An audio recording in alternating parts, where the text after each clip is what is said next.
Bienvenidos a otro compilado de episodios de Filosofía, Psicología, Historias.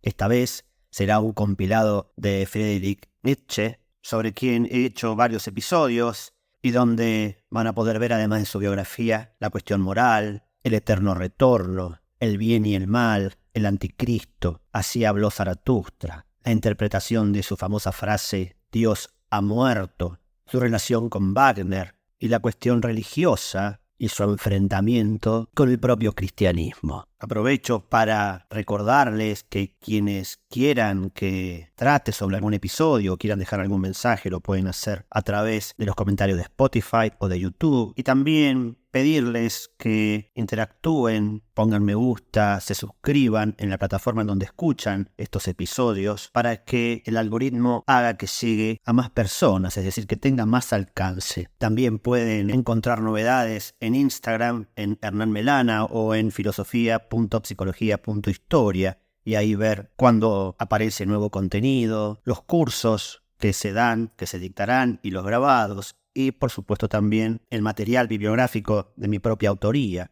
los libros de filosofía, de poesía, de novelas, etc. Los cuales también pueden encontrar en Amazon, en Mercado Libre, en Editorial Trus y Tras y en Editorial Casa de los Jóvenes. Sin más preámbulos, avanzamos con Friedrich Nietzsche.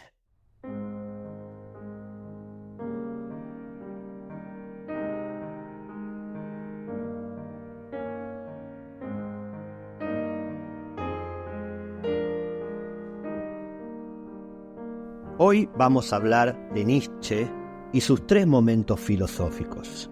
Nietzsche nació en 1844 y murió en el año 1900. Estudió en la Universidad de Bonn y más adelante, en 1865, se irá a Leipzig, donde cursó filología y comenzó a entusiasmarse con la obra de Schopenhauer y con la música. En ese periodo trabará una fuerte amistad con Richard Wagner, el famoso músico. En el año 1870 fue nombrado profesor ordinario de filología clásica en Basilea y allí se relacionó con Jacob Burckhardt y más adelante abandonó el cargo en el año 1878 debido a los fuertes dolores de cabeza que sufría, y esto fue después de haber roto su relación con Wagner. Desde 1878 a 1889 aproximadamente es el periodo de mayor actividad literaria de Nietzsche.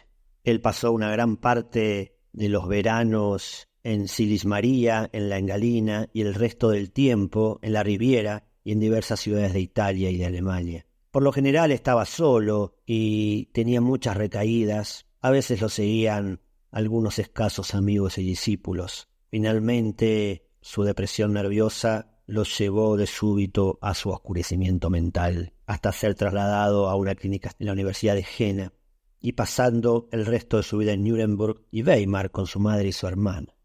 Pero en la doctrina filosófica de Nietzsche, que tenía un carácter poético y personal, ha habido tres momentos muy diferenciados. El primero, que va desde sus estudios en Leipzig hasta 1878, se caracteriza por sus primeros trabajos de interpretaciones y críticas de la cultura y por su devoción a Schopenhauer y a Wagner. Una de las obras de esta época es El origen de la tragedia en el espíritu de la música.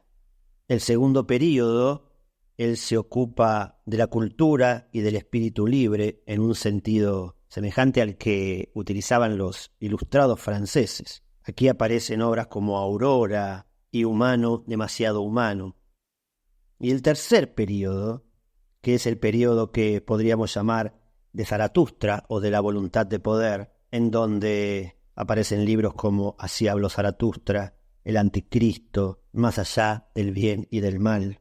Sin embargo, estos tres periodos se pueden ver a través de un hilo constante, bastante polémico, en donde Nietzsche arremete contra la moral, o la moralina, como la llamaba, que tiene que ver con un análisis de los valores de la cultura europea. Él dice que estos ideales morales no son sino formas de una moral que debe ser superada mediante un punto de vista situado más allá del bien y del mal, que son manifestaciones de una vitalidad descendente, de un ascetismo al cual opone como valor supremo la vitalidad ascendente, la voluntad de vivir, y en última instancia, como la llamaba él, la voluntad de poder, es decir, opone al individualismo al cual él veía que la sociedad europea llevaba, este individualismo egoísta, un individualismo con un valor superior impulsado por la propia voluntad.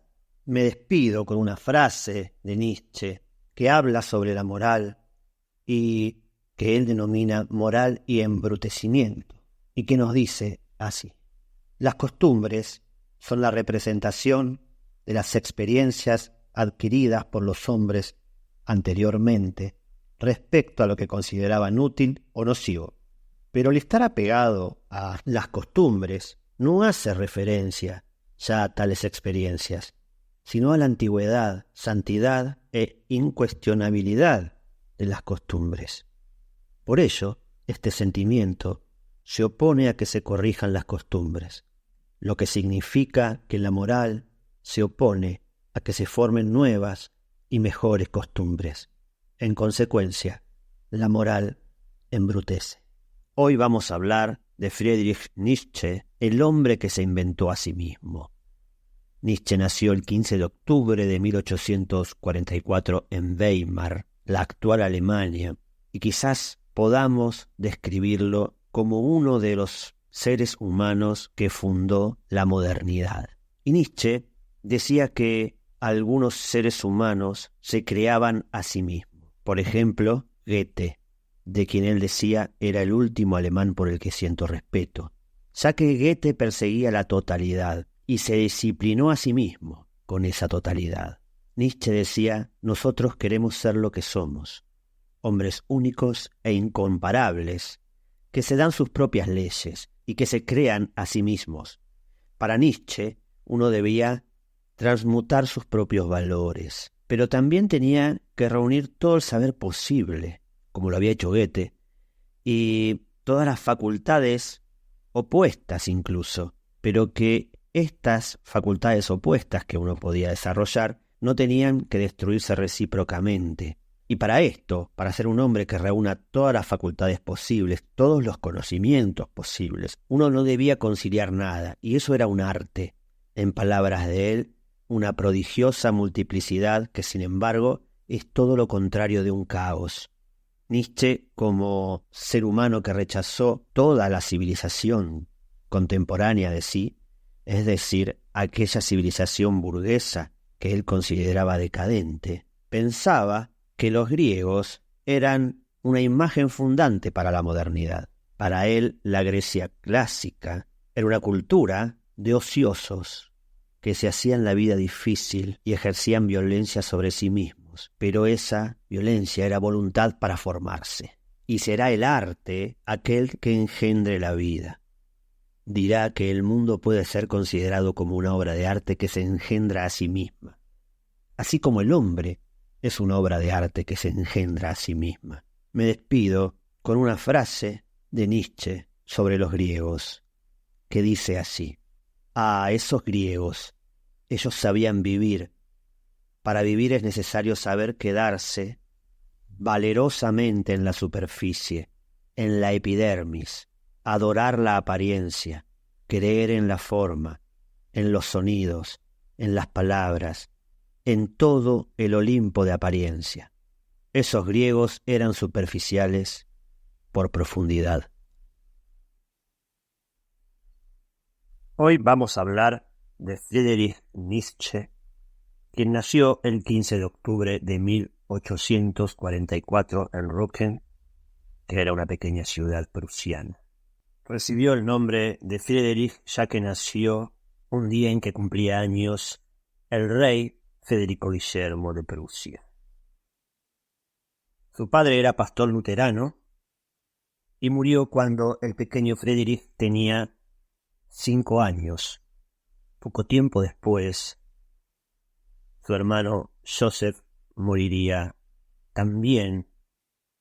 Respecto de la muerte de este hermano, Nietzsche tuvo un sueño premonitorio que escribió en su propia autobiografía, que paso a leerles. Unos meses después, sobrevino otra desgracia que presagié con un sueño muy extraño. Me pareció escuchar una melodía fúnebre del órgano de la iglesia. Asombrado, abrí la ventana que daba a la iglesia y al cementerio. La tumba de mi padre se abrió. Una figura blanca salió de ella y desapareció en la iglesia. La tenebrosa y siniestra música seguía sonando. La blanca figura volvió a aparecer llevando bajo el brazo algo que no reconocí claramente. La lápida se abrió, la figura entró en la sepultura, el órgano enmudeció y me desperté. A la mañana siguiente mi hermano pequeño, un niño alegre y despierto, sufrió convulsiones y murió a la media hora. Fue inmediatamente enterrado en la tumba de mi padre. La muerte de su padre y de su hermano hizo que la familia se trasladase a vivir a lo de la abuela de Friedrich, y allí, junto con su tía, su madre, su hermana y su abuela, va a transcurrir sus primeros años hasta ingresar a la adolescencia.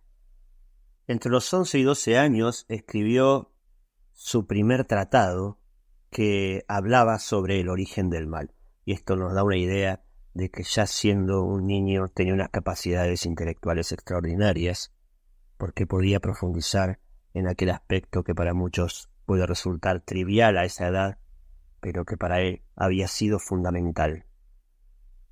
Cuando termina sus estudios secundarios, se decide a estudiar teología y filología, es decir, la ciencia del estudio de Dios, por un lado, y la ciencia que estudia los textos escritos y la evolución de la lengua en su desarrollo histórico.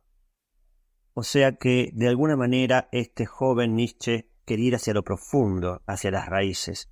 Cuando cumple 20 años, se decide a estudiar filosofía. Otras pasiones que tenía eran la poesía y la música, ya que era compositor también.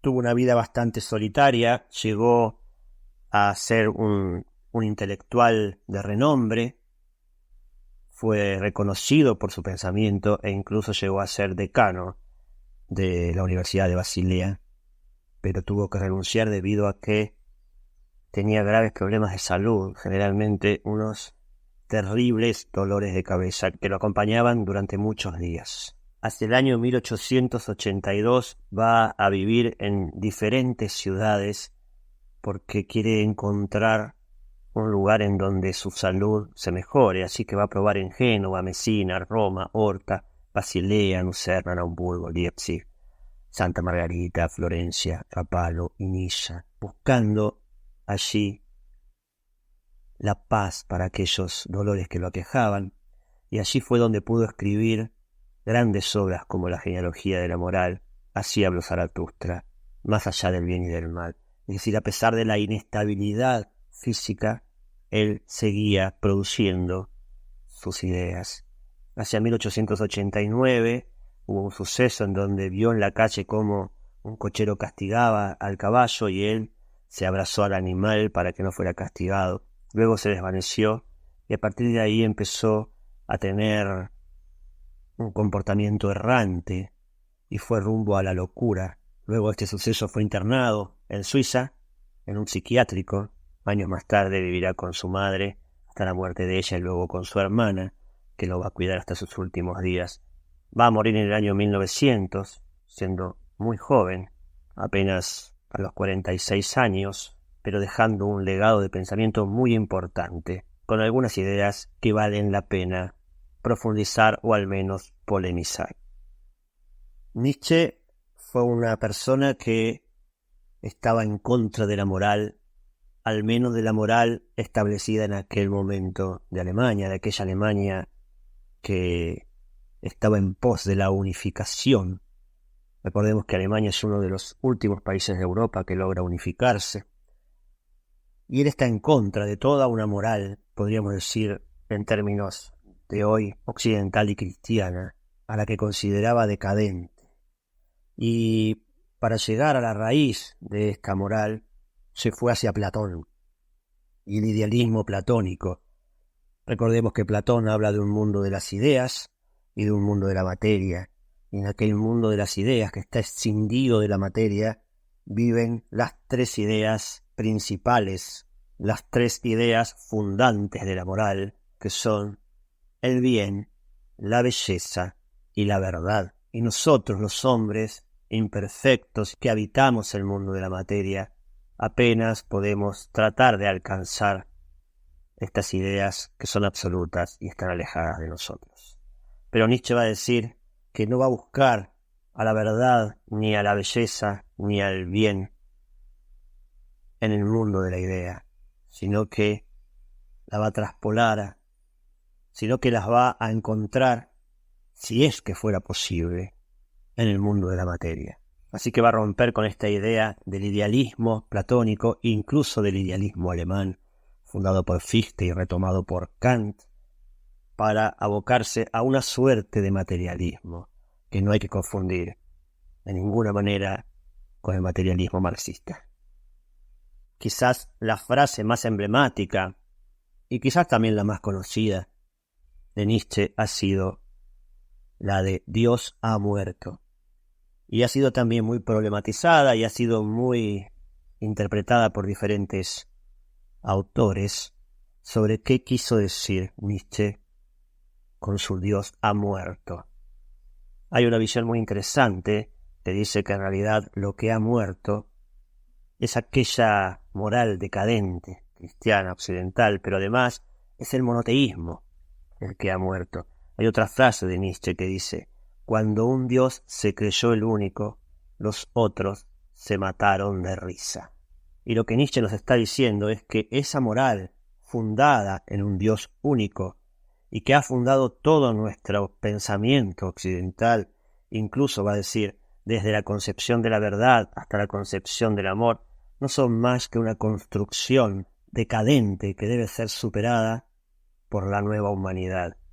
Y en cierta manera, cada ser humano ahora ya no podrá depender de este Dios absoluto, sino que en cierta manera deberá ser su propio guía espiritual. Y allí podrá encontrarse ya no con este Dios único, este Dios que todo lo abarca, sino con muchas deidades y con el camino propio, ya no marcado como una única senda, sostenido por aquella moral de más de 2500 años, desde Platón en adelante, sino por una nueva moral fundante que los hombres deberán realizar. Y es Nietzsche quien nos va a decir que lo grupal, en cierta medida, también debe morir para que nosotros podamos construirnos como individuos. Nos despedimos con una frase de él que hace referencia a esto, que dice lo siguiente: el individuo ha luchado siempre para no ser absorbido por la tribu, pero ningún precio es demasiado alto por el privilegio de ser uno mismo. Hoy vamos a hablar de Friedrich Nietzsche y el Anticristo, un libro que ha generado polémica hasta nuestros días debido a las diferentes interpretaciones que se han dado de él, desde las más suaves a las más perspicaces, que incluso podrían dar crédito intelectual a ciertas masacres de la humanidad. Pero lejos de todo eso ha estado Nietzsche. Todos sabemos que muchas veces un objeto que observamos nos causa algo diferente a todos nosotros, pero eso no es cualidad del objeto, sino cualidad del intérprete. El objeto siempre es el mismo. Así que vamos a tratar de observar qué es lo que nos quiso decir Nietzsche en su libro El Anticristo. Primero recordemos que Nietzsche se levanta contra la moral platónica que luego adopta el cristianismo en los valores de bondad, belleza y verdad, puesto que son impuestos, y Nietzsche nos invita a encontrarlos, no en el mundo de la idea, sino en la materia por nuestro propio camino. Pero no es que Nietzsche no creyera en la bondad, en la verdad y en la belleza. Descreía de estos principios impuestos por la moral. Entonces se levantará contra esta moral y escribirá su Anticristo, que no es algo contra el ser Cristo, sino contra el cristianismo, para promover un nuevo Cristo. Y él dirá Verdaderamente aquel hebreo murió demasiado pronto. Él mismo habría desmentido su doctrina si hubiera llegado hasta mi edad. Era suficientemente noble para desmentirla. Él quiere en realidad destruir este cristianismo que afirma verdades a través del sacerdocio, pero no ataca a Cristo, sino a la adulteración de la doctrina de Cristo. Y Él nos dice que si superamos la doctrina que nos propone el cristianismo actual, llegaremos a un cristianismo puro, a un cristianismo mejor. Y este Cristo que Él viene a anunciar es un contracristo del de los evangelios. Este es un buen mensajero que redime a los hombres para mostrar cómo se debe vivir. Él lega una práctica a los seres humanos. Por eso nos dirá que el evangelio murió en la cruz. Y dirá que el evangelio auténtico, el cristianismo auténtico, será posible en todos los tiempos. Y también que muy pocos comprenderán la idea de lo que plantea. Algunos materialistas quieren hacer decir a Nietzsche lo que no dijo, y es que Dios no existe, que la divinidad no existe y que el anticristo es la evocación a un Cristo que vivió en la tierra como hombre. Pero Nietzsche no niega la divinidad, ni mucho menos la espiritualidad. Lo que él combate es, por sobre todas las cosas, la moral que imponen aquellos que interceden entre los hombres y la divinidad. Por eso me despido con una frase de este pensador que se refiere a esto y que dice así: yo condeno al cristianismo. Yo levanto contra la iglesia cristiana la más terrible de todas las acusaciones que jamás acusador alguno ha tenido en su boca. Ella es para mí la más grande de todas las corrupciones imaginables. Ella ha querido la última de las corrupciones posibles. Bienvenidos a otro episodio de Filosofía, Psicología, Historias. Hoy vamos a hablar de Nietzsche y la decadencia de la moral. Nietzsche tuvo una posición muy firme acerca de la moral y su decadencia. Quizás haya sido fomentada por ciertos rasgos de su biografía, como la relación con su padre, que era bastante compleja. Su padre era pastor protestante y había recibido una estricta moral religiosa por parte de éste. Y también quizás por haber sido atraído por la filosofía de Schopenhauer, que criticaba la moral judeocristiana por negar la vida. Por lo tanto, Nietzsche se convirtió en un crítico feroz de la cultura occidental, incluyendo su moral, diciendo que esta moral era la decadencia y la debilidad que se estaban instalando como valores en la humanidad a través de la humildad y la compasión, y esto solo debilitaba al individuo. Para Nietzsche, particularmente desde el cristianismo, que estaba además compuesto por débiles y mediocres, se había alcanzado un dominio externo e interno sobre una minoría, que era la minoría que debía ser distinguida, que eran los originales, los promotores de los bienes culturales. Y esto era consecuencia del desplazamiento de los valores morales originales. Él nos decía, la historia nos demuestra que primitivamente el bueno era el vencedor y el malo el vencido. El bueno era el fuerte y el malo era el débil. El bueno era el perfeccionista, el malo era el vulgar. Y estos valores fueron alterados por tendencias democrático-altruistas que se expresan con gran claridad en el cristianismo. Desde entonces el bueno era el no egoísta, el que renunciaba a imponerse, el que quería vivir para otros, para los débiles, los pobres, los caídos. Y estos, los que sufren, los que carecen, los que no logran imponerse, eran los buenos, los bienaventurados, a quienes quedaba reservado el reino de Dios. Esto trae aparejado que aquellos que pueden, a través de sus cualidades, desarrollar interna y externamente su propia naturaleza, no puedan hacerlo porque hay mandatos superiores de autoridades, de derecho, de constitución o de Dios que los dominan. Por lo tanto, tienen que fingir las virtudes de los débiles. Este desplazamiento hacia abajo de los intereses morales esta transformación de la dignidad moral, es un renunciamiento en favor de los débiles y la cesión en favor de ellos.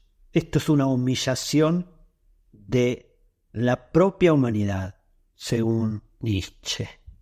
Por lo tanto, el fuerte sirve al débil, el sano al enfermo, el alto al bajo.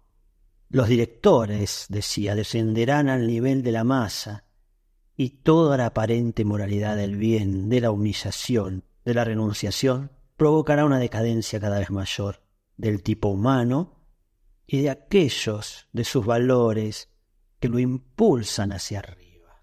Había una frase de San Francisco que decía lo siguiente: ¿quieren saber por qué me siguen los hombres? Porque así lo han querido los ojos más altos. Como entre los pecadores no han encontrado ninguno más pequeño, más incapaz, más pecador que yo, me han elegido para perfeccionar la obra maravillosa emprendida por Dios. Él me ha escogido a mí, porque no podía hallar otro más indigno, porque quería burlarse de la nobleza, grandeza, fuerza, hermosura y sabiduría del mundo. Y un poco esto encarna lo que Nietzsche critica. Para Nietzsche había que luchar por mayor nobleza, grandeza, fuerza, hermosura y sabiduría. Y ponía al cristianismo como motor moral de esta decadencia. Nietzsche se pregunta, ¿cómo podría soportar yo el no ser un Dios? Porque por fantástico y exagerado que esto pueda sonar, él alienta el ideal de igualarse a Dios, como tantos otros filósofos que hablaban de hacerse Dios uno mismo, de acercarse a la divinidad, de hacerse uno con la divinidad, convertirnos en Él mismo. Para Nietzsche, negar a Dios es afirmar al individuo. Y para él, el individuo no es a priori igual a otro individuo. No es la suma de individuos lo que hará que seamos seres mejores, seres divinos en cierta medida, sino por el contrario, será el desarrollo particular de cada individuo.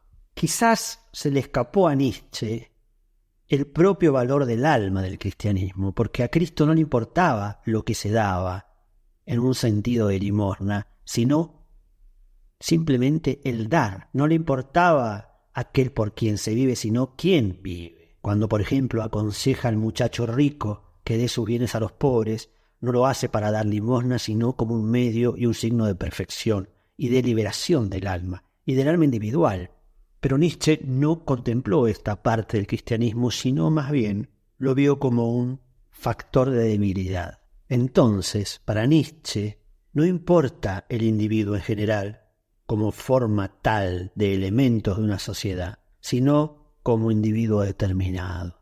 A él no le interesa la sociedad, ni que el individuo llegue a ser un ser social, sino que quiere acentuar al individuo como un ser que tiene la posibilidad de adquirir un grado elevado mayor que el actual. Para él, el hombre bueno, modesto, diligente, bien intencionado y moderado no es un ser humano libre, es un esclavo. Y un sacerdote, aquel que es reconocido como autoridad de lo que él llama la más maligna superchería, es la especie más peligrosa de parásito, es la auténtica araña venenosa de la vida. Él va a criticar los valores socrático-platónicos porque sobre ellos se fundará el cristianismo. Y dirá, tenemos que replantearnos lo bueno, lo bello y lo verdadero. Ha sido quizás el más controvertido de los filósofos, o uno de los más controvertidos. Para él el alma ultraja el cuerpo, para él la muerte y el más allá no son más que distracciones que no nos permiten vivir la vida en plenitud. Es muy interesante entender la voluntad de poder desde el punto de vista de Nietzsche, porque un ideal moral, para él, es un devenir desde la historia, no un arquetipo que logramos conocer. Por lo tanto, dirá frases como esta, con la que me despido, en donde critica la inmoralidad de la ética tradicional. Y esta frase dice así: el triunfo de un ideal moral se logra por los mismos medios inmorales que cualquier triunfo: la violencia, la mentira, la difamación y la injusticia. Hoy vamos a hablar de Nietzsche y del eterno retorno. Nosotros generalmente concebimos el tiempo de una manera lineal, es decir, todo tuvo un principio y a su vez nos encaminamos hacia un fin, hacia el fin de los tiempos. Tal es así que concebimos teorías, por ejemplo, el Big Bang fue el comienzo de algo, y el universo, luego de expandirse, entrará en una contracción que decretará su propio fin. Y esto tiene mucho que ver, en realidad, con el reflejo de nuestra propia vida, en donde nacemos y luego devenimos hacia la muerte. Ya en la antigua Grecia se había concebido algún tiempo diferente a este tiempo lineal, porque podemos ver en algunos mitos, como por ejemplo el de Prometeo, cómo las cosas suceden una y otra vez de la misma manera, y también los estoicos alguna vez plantearon que el tiempo retornaba. También podemos encontrar, por ejemplo, en la India, la idea de un tiempo cíclico donde las personas tienen un principio y un fin, pero luego vuelven a nacer. Pero esto sería como una espiral ascendente porque hay una evolución de por medio, o descendente si es que hay una involución. No obstante, Nietzsche plantea otra cosa. Nietzsche nos dice lo siguiente: ¿qué ocurriría si un día o una noche un demonio se deslizara furtivamente en la más solitaria de tus soledades y te dijese: esta vida, tal y como tú ahora la vives y como la has vivido, deberás vivirla aún otra vez e innumerables veces, y no habrá en ella nada nuevo, sino que cada dolor y cada placer y cada pensamiento y cada suspiro y cada cosa indeciblemente pequeña y grande de tu vida, retornar a ti, y todas en la misma secuencia y sucesión. O sea, Nietzsche propone un tiempo casi en forma de paradoja, porque no se puede salir de él. Todo aquello que hemos vivido lo volveremos a vivir.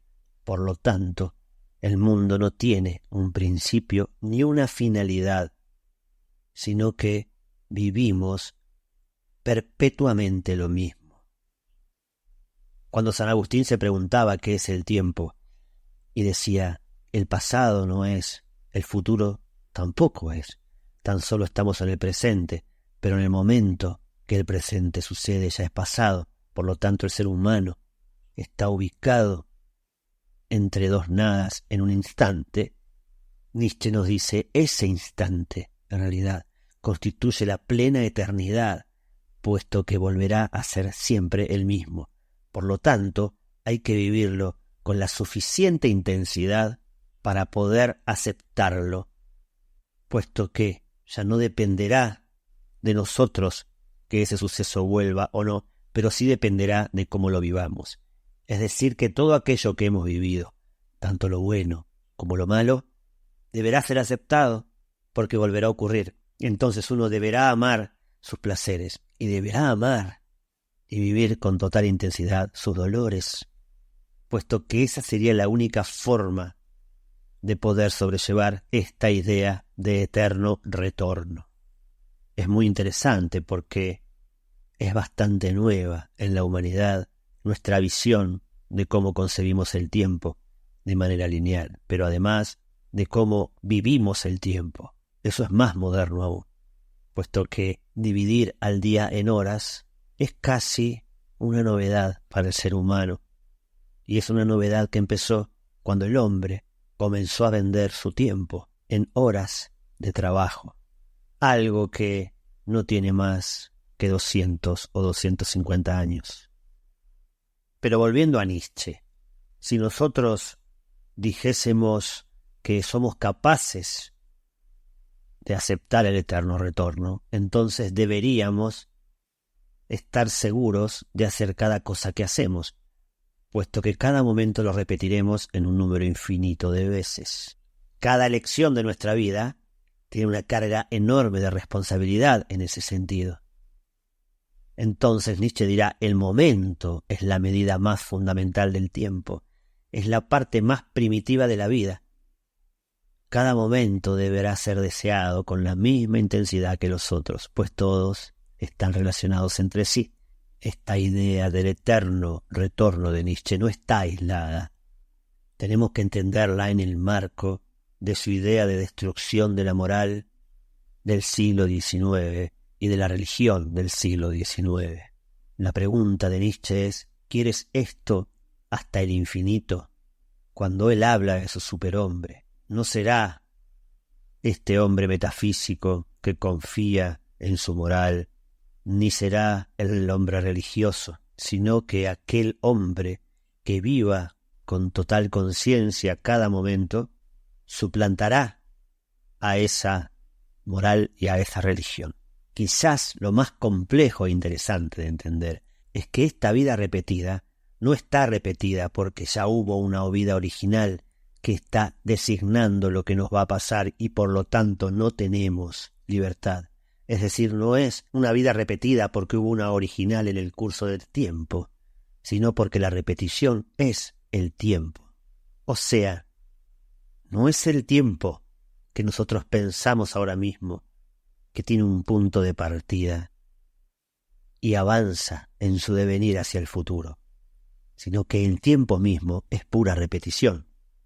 Es como imaginarse un círculo cuyo centro está en todas partes y su circunferencia en ninguna. Nos despedimos con una pequeña frase de Nietzsche que refiere un poco a cómo debemos enfrentarnos a las etapas dolorosas en esta concepción que él propone del tiempo, que dice así: cuando llegue el sufrimiento, míralo a la cara y enfréntate a él.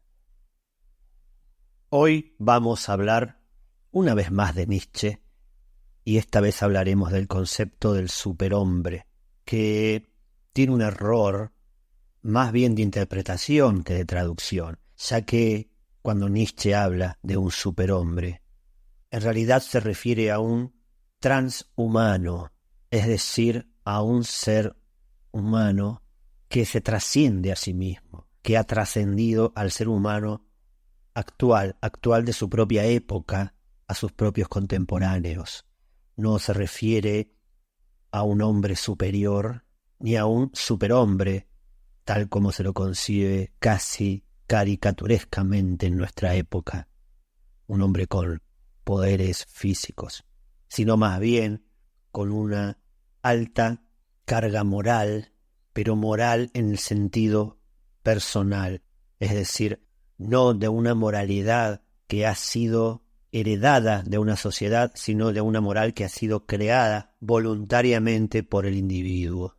Él utiliza en su libro Así habló Zaratustra una imagen que es la de un animal, por un lado, y por el otro lado, este transhumano, junto con la técnica, cada uno en un extremo de una cuerda, y caminando sobre el abismo va el hombre hacia ese futuro, que es ese transhumano.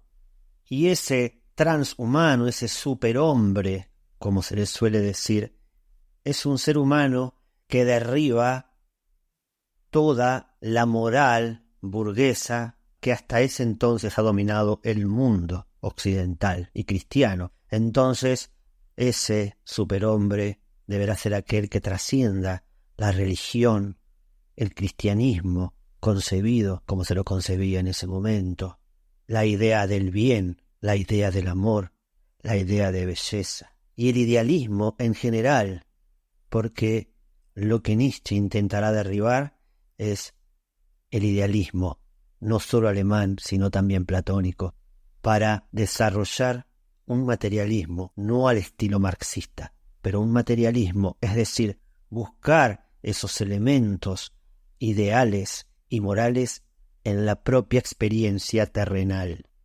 Y además, Nietzsche nos va a regalar en forma metafórica 3 imágenes respecto del ser humano. Y será la imagen del camello del león y del niño, porque para Nietzsche ese devenir del ser humano que va desde el animal hacia el transhumano no es que ya ha dejado atrás al animal, sino que constantemente estará haciendo equilibrio sobre aquello que lo puede llevar hacia el abismo. Y esta imagen del camello es la de un animal de carga, aquel que carga los mandatos de la sociedad. Luego el ser humano tuvo una etapa de león, leonina, que no ha sido otra que la de las revoluciones burguesas, que se gestaron con la Ilustración. Y el paso siguiente, dirá Nietzsche, será la de los niños, volver a ser como niños. Y esta es una de las grandes incógnitas que tienen aquellos que han leído a Nietzsche. ¿Qué quiso decir? ¿A qué se refirió? Hay quienes dicen que el niño lo que lleva adelante es una naturaleza de una moral diferente a lo de los adultos. Por otro lado están quienes dicen que es lo lúdico lo que representa a los niños. Y existen otras interpretaciones. Pero lo cierto es que Nietzsche dejó sentado que este hombre transhumano, este hombre que trascenderá aquello animal y aquello moral impuesto, será como un niño. Y este niño, este hombre que trasciende al hombre contemporáneo de Nietzsche, será creativo, auténtico, portador de coraje y sustituirá al propio Dios, suplantando todos los valores morales impuestos. Será alguien capaz de generar su propio sistema de valores, que convierte en bueno aquello que procede de su auténtica voluntad de poder, porque poder para Nietzsche será la capacidad de sobreponerse a las propias dificultades. Eso es el poder. Y el poder del superhombre, de este transhumano, será el de un ser pleno de conciencia de aquel poder y dominio sobre sí mismo y sobre los demás. Será un espíritu esclarecido que no tolerará jamás valores que le sean impuestos, porque tendrá su propia norma, porque estará más allá del bien y del mal. Si me preguntan a mí qué significa ser como niños, creo que no tiene que ver con que los niños inocentes de la moral burguesa son el camino a seguir o el juego de los niños, sino más bien la creatividad y la libertad con la que se desenvuelven. Nos despedimos con una pequeña frase de este pensador que invita a todos nosotros a superarnos a nosotros mismos y a estar alertas para trascendernos todo el tiempo, que dice así: yo no soy un hombre, soy un campo de batalla. Y desde Argentina, nuestro gran amigo, filósofo, escritor y pedagogo Hernán Melana, como siempre, nos trae un tema que nos hará reflexionar. Escuchemos. Filosofía, psicología, historias con Hernán Melana. Hola Adriana y oyentes del Dedo de la Saga, espero que se encuentren muy bien. Hoy quería hablar con ustedes acerca de la relación entre el filósofo Friedrich Nietzsche y el músico Richard Wagner. Primero vamos a situarnos en la época. Estamos en la actual Alemania, en el siglo XIX. Wagner nace en 1813 y muere en 1883, y Nietzsche nacerá en 1844 y morirá en el año 1900. Es decir, que Nietzsche era mucho más joven que Wagner cuando se conocieron. Pero ¿quién era cada uno de ellos? Wagner era un músico, hijastro de un pintor y poeta que desde muy niño le enseñó el arte y se lo transmitió. Era un autodidacta y un compositor extraordinario. Nietzsche, el filósofo, de niño conoció la tragedia de la muerte de su padre y de su hermano. y a los 24 años ya era un profesor renombrado de la Universidad de Basilea. Y fue a los 24 años de Nietzsche que se conociera con Wagner, que en ese entonces tenía 55 años. Y este joven Nietzsche iba a visitarlo con frecuencia, aquel músico que admiraba, y lo hizo presentándole un libro que había escrito sobre la tragedia griega, en la cual decía que la tragedia había surgido de la música dionisíaca transformada por la Apolínea. Este libro encantó a Wagner y entablaron una gran amistad. El joven sabio encontró a un viejo músico y se entregó a él. El músico estaba acompañado de una obra enorme y de una gloria mundial, y el sabio, todo lo más de su genio, pero era todavía invisible. Nietzsche lo saludaba a Wagner diciéndole: maestro. Nietzsche dirá de Wagner: hacía mucho tiempo que buscaba a un hombre. Wagner, por su parte, rejuvenecía al ver el entusiasmo de Nietzsche, no solo por la música, sino por el pensamiento y por el futuro del hombre. No olvidemos que para Nietzsche el ser humano debía dar un paso hacia lo suprahumano, hacia lo sobrehumano, lo transhumano, lo que será conocido como el superhombre, que es un hombre que se va desligando del animal para acercarse hacia el estado superior. Esta relación duró 4 años de mutua dependencia, en donde uno encontraba lo que buscaba en el otro. De a poco Nietzsche empezó a ver que su amigo era un poco megalómano, que sus obras carecían de la profundidad que él creía. Y sobre todo cuando Wagner publica el Parsifal, que es una experiencia del cristianismo esotérico, Nietzsche, que estaba yendo hacia una superación de la fe, que hablaba a través de la divisa sin Dios con la verdad por moral, encontró que sus caminos se dividían y empezaron no solo a alejarse, sino a atacarse mutuamente. A pesar de ello, tanto Nietzsche como Wagner nunca dejaron de influenciarse, primero por el amor y después por el odio. Por lo tanto, esa relación que nació en un joven de 24 y un adulto de 55 duró hasta el final de la vida de ambos, y hoy todos negamos los frutos de aquel encuentro. Me despido con una frase de Richard Wagner que dice así: es una verdad para siempre que donde el discurso del hombre se detiene, comienza el reinado de la música.